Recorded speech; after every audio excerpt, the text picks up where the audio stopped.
Et bien voilà, vous refait mon devoir, c'est votre droit, je suis là. Chers amis, ladies and gentlemen, salutations à vous. Merci beaucoup pour la particulière à cette émission. Je suis là, Betty Massengou, donc la journaliste internationale, la star de Queen.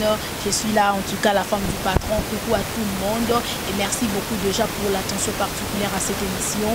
Merci aussi à l'ingénieur Darvouba, les papas de Just Adeline. Salutations aussi à celui qu'on appelle Monsieur Geller, notre 2G. Je pense aussi à notre cordon Aristide Nzapala, Steve Kanza, le professionnel. Salutations en tout cas à tout le monde. Le B, on n'échange pas l'équipe qui gagne. Access Télévision toujours, always. Donc le B toujours. Voilà, merci beaucoup déjà à tout le monde. C'est l'émission Astar et aujourd'hui je reçois le docteur Jonas. Docteur Jonas désormais, donc on l'a toujours docteur Naba émission Betty. Et puis on a JTL, journal télévisé Libanga, chaque jour on a Access Télévision, en même temps on a Astar dimanche, dans un rediffusion mercredi à 13h, donc dimanche à 11h, et la rediffusion le mercredi, donc tout le mercredi à partir de 13h. Voilà. Merci beaucoup déjà, Dr Jonas, Aza, Dr Oyo, à Tritaka prostate sans opération, et dans centre médical Pro Santé, où ils ont mis na avenue Malandi numéro 18A, na commune Yamatete. Son numéro c'est le plus 243 89 89 20 67 8 à la fin. Donc plus 289 89 20 678. Donc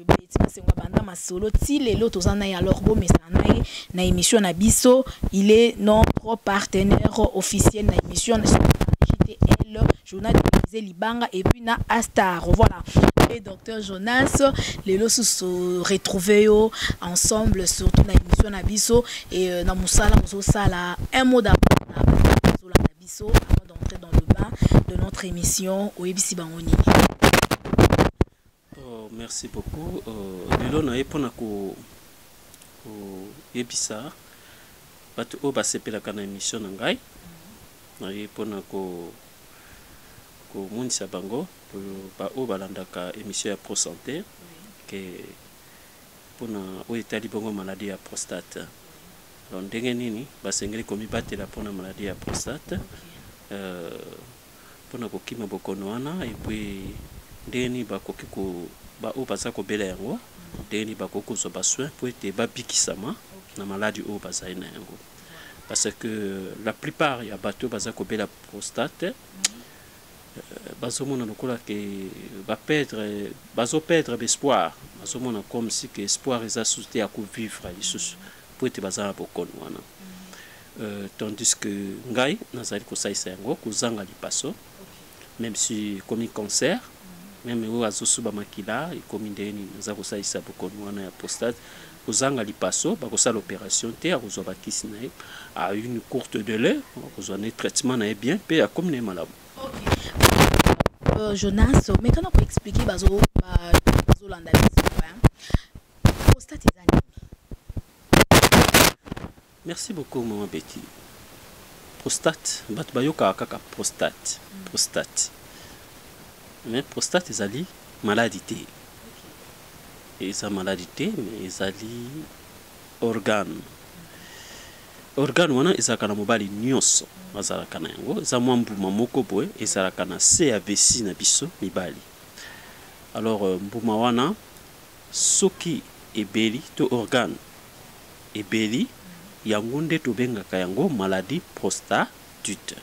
Donc inflammation de la prostate. Donc prostate est s'inflammer et perdre volume na yango normal.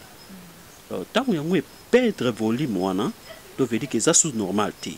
Donc yango nde ko sala ke masuba ekoma kobima na ndenge esengeli to ekomi anormal. Donc na ba perturbation pona suba. Alors tant que comme on a ba perturbation ndenge wana soko moni ke masuba changer comme ko suba ndenge vraiment suba kate c'est que prostate na yo est problème. Alors wana yango nde to bengaka yango maladie prostatite mais eza maladie te. Biso nyonso tozali na yango. Donc rôle ya prostate ezali pona ko diluer ko sécréter ba liquide séminal na biso mibali. Alors soki ke yango ezui problème yango komona ke eko perdre volume na yango se augmenter nango, alors yango sala ke mutu akoma na mwa ba difficulté pour évacuer les urines. OK, voilà.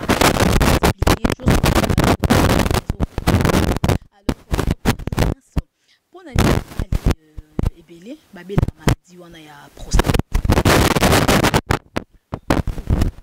Mibali lelo yo babela ya prostate. C'est parce que ezali maladie biso mibali babela. Eza maladie na biso mibali. Eza ya basité. Eza mibali parce que appareil génital na biso ezali différent na appareil génital ya basi. Alors biso to bela ka bokono ya prostate. Alors ce qui tozali ko bokono ya prostate et que nazui bokono ya prostate mobali nyonso ako ukomona ke no moment ya ko pisser hein ukomona yo moke ozo pisser lisusu ndenge vraiment ozalaki ko pisser te ukomona ke makambo changer penza o ressentir moi que okoma mal à l'aise.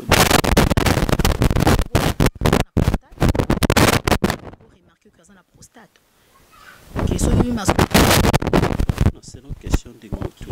Pour na basine za mususu o to koki kolobela pour na basine ndenge muto ayoka kapo ay bandenga za prostate. Donc veut dire que nazo monsa ke bokono na ya prostate ezali maladie o ya biso mibali kasi ezali ya basité. Donc biso nde mibali nde to belaka yango parce que tozali na glande prostate basi bazana yango te. C'est ça. Beaucoup. Donc, je vais expliquer bien. Moi, ça a une maladie, on a la prostate. Donc, prostate, on a bali. Donc, alors, docteur Jonas, expliquez notre bassine. Pour des consoeurs qu'on a peut-être bassine, on a déjà à se retrouver. Non, mais je vais que ils ont maladie prostatite de expliquer tout à l'heure là. Expliquer notre bassine, il y a nini. Oh, vous t'as que non. À partir de bassine, oh, nayamba on koluka docteur Jonas pour aller dans traitement naï. Merci beaucoup. Bassine ya prostate. Et kana balolenge belé. Tant que tu as une bokono azana bokono prostate azomiye bateke azana prostate na senge ku monsa bino nini. Po oyeba ke prostate bandi yo. Ya liboso okubanda koyoka kaka mukongo pasi. Mukongo zo sala pasi. Mais c'est pas dit que tout le monde est à capacité. Mutu na mutu azana organisme na yi. Misusu yaka na mukongo, uzoka mukongo pasi. Misusu ezaka uzoka bas ventre pasi. Alors ndeni okoyeba ke nazana problème ya prostate. Soki aussi au remarque que butu mobimba oyo lali ozobima 2 fois ok osubi oloe kozonga na pongi olali après ok lisusu osubi hein motango moke ok osubi lisusu ozongi lisusu na pongi. Donc ce qu'on remarque déjà 2 fois ou 3 fois ozobima na butu yebake eza déjà problème wade na problème. Ce qui est à quoi se répète, c'est un rapport là, c'est autre chose. Mais ce qui peut-être cause là, au milieu qui m'a sanglabélé, soit au milieu qui m'a ébélé, hein, mais au milieu au milieu au lieu de normal, au milieu de normal. Mais et ça lui que n'a pourquoi au bima 2 fois, 3 fois. Ce qu'on remarque que au bima 2 fois, 3 fois, il y a déjà un problème. Alors, on a ce que tant au monde déjà bon, il y a on a déjà un problème au niveau de la prostate.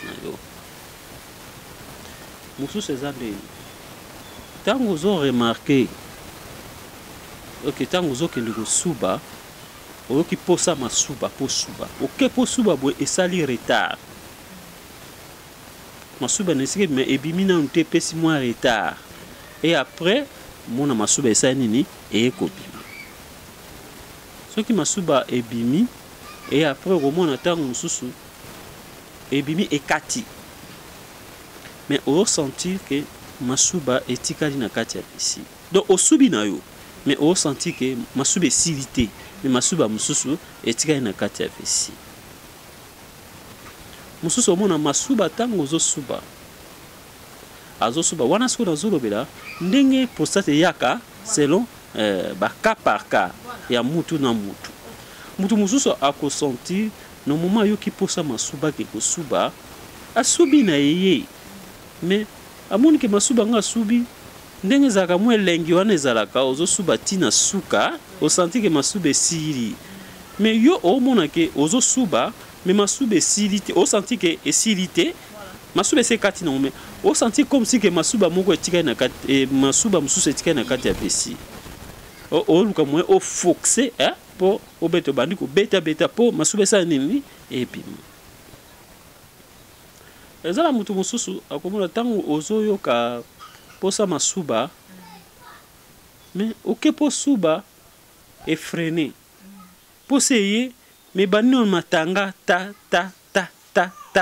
ebandi kotanga et après quelques minutes omona masuba esala nini eke nango liposo ebandi kobima mais ce que remarqué et que masuba na yo ozosuba ezokende musika te nde ezalaka so oyoki posa masuba ekembala moko mais masuba esukaka pembeni nesika ekende musika mais osenti ke masuba eza faible masuba ekende sous pression eza souti yeba ke oza déjà na problème ya prostate.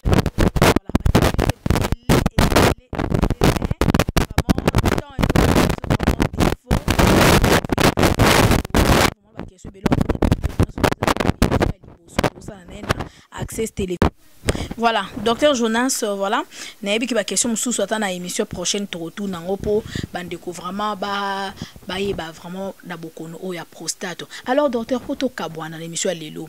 Est-ce que prostate ezara bana mike to babela kango to ba mikolo po normalement nga naebi que prostate ba mikolo ne babela ka prostate. Mon papa mo komi mukolo moi 70 ans, 80 ans, 90 ans, 60 ans d'abeli prostate. Mais là to moi même na ba jeune naebi est-ce que prostate ezara po na mikolo to ezara po na bilenge ba jeune. Merci beaucoup. Prostate ya kaka po na mikolo te. Mais lelo pe même ba jeune babila ka prostate. On a ba jeune bazobela yango mais mingi ezalaka na âge ya 50 ans 60 ans matati ikolo de ba ka mingi otozwa ka penza yango wana. Mais il y a des cas de jeunes autoza kozwa à partir de 30 ans 35 ans hein bazobela déjà bokono ya prostate. Oui so suka basa na ndenge nini oyo zo traiter en sans opération. C'est vrai que ba te be pe ba banga opération ana naza ko singa na ba bilenge o bazana ba infection ya makasi parce que prostate ko ka ba infection ya makasi bakasi. Alors tant yo ozali courir de jupon ozali ko bimana basi ebele yeba ke ozolo kota ba infection par-ci par-là infection na oyo ozolo kota wana ça attaquer prostate peut s'inflammer et peut perdre volume nango normal ce que perdre volume nango normal ça la ke ba nini obela bokono wana ya prostate parce que prostate eza nango maladie te ndenge to uteki koloba prostate ezali organe wana soki kezala ba moko eza résistant to ya makasi yango ekosala ke s'inflammer nango et ko perdre volume nango normal to yango ekosala ke obela bokono ya prostate. Alors tozali kosala bokono ya prostate kozanga lipaso tozali kosala opération te tozali kosala même si osali na sonde bambula ebele komi kokakatana te mpona kobenga biso na banimero za affiché bengi biso na banimero wana toko traiter yo bokono ya prostate pe okozonga normal ata kokota ndako kobanga te tokopesa bakisi okozonga normal ndenge mutu nyonso esengeli azala. Voilà, merci beaucoup. Voilà. L'adresse avenue Malandi numéro 18A, commune de Matidi. 0, donc quartier, hein, quartier Malandi numéro 18A,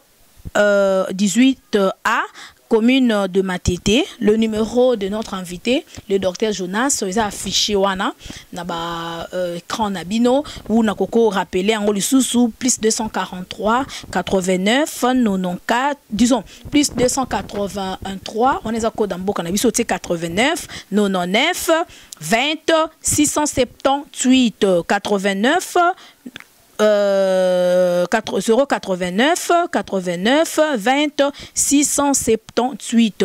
Papa Olanzi émission aux a beaucoup de prostate en tout cas docteur Jonas Azawana a traité la prostate sans opération pour battre banga opération. Alors yaka ou soit traitement na yo to beng na numéro wana Olandi la traitement na yo prostate écosila ate comme na niveau ba sonde docteur a expliqué très bien na ba émission prochaine bon na ba image ndenge nini azo traiter yango. Alors numéro s'affiché au bengae partout aux ali anytime azaka toujours free pour solo anaye et au na traitement na on a prix moko abordable. Voilà, merci beaucoup, on se retrouve déjà à la prochaine et bisous à la joie Amado Pichuna depuis Paris. En tout cas, merci beaucoup à tout le monde, à l'ingénieur Dave Moubama, voilà, les papas de Joyce Davlin et puis Bambo Tebele, on a balobi journaliste on a biso pour biso à te former quoi donc Betty c'est toujours na musala oyo la formatrice en blanche donc bisous aussi à celle qu'on appelle Anissa donc voilà Anissa la championne blanche la correction. En tout cas de gros bisous à vous mes chéris, merci beaucoup à Joyce Davlin, bisous à ma maman chérie maman Cathy Bakissa et bisous à tout le monde, je vous aime beaucoup, on se retrouve à la prochaine et d'ici là portez-vous bien, prenez bien soin de vous. Voilà, see you.